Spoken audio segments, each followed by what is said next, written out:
ओ भाई तुसी मेरे ते कादा गुस्सा करदे हो। मैं की करा और मैं की करदा, मैनू फैर मार दियो। मैं हर यूनियन कौंसल दे हर चेयरमैन दे घर गया, हर चेयरमैन दे मैं हवेली ते गया, ओनू कहा कि बंदे लैके तू आने। मैं तकरीबन 200-250 मेन जेड़े इलाके दे वड्डे वड्डे चौधरी और जिन्हां दे वोट्स वगैरह हैं उन्हां दे मैं घरां च गया, उन्हां दी मिन्नतां कीतियां, उन्हां दे तरले कीते कि तुसी ओकाड़ा जलसे दे भी ज्यादा तो ज्यादा बंदे लैके आने। अगर नहीं आए बंदे दसो मैं की करा।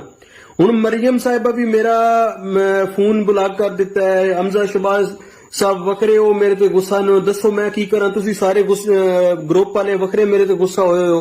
दसो मेरा कारा कसूर है। मैं हर बंदे दे जाके पैर फड़े, हर बंदे दी जाके मिन्नतां कीतियां, अगर कोई बंदा नहीं आया एदे मेरा कादा कसूर है। पार्टी दा तुसी रड़ा तुसी कर दिता है, तुसी लोगां पार्टी दा रड़ा कर दिता है।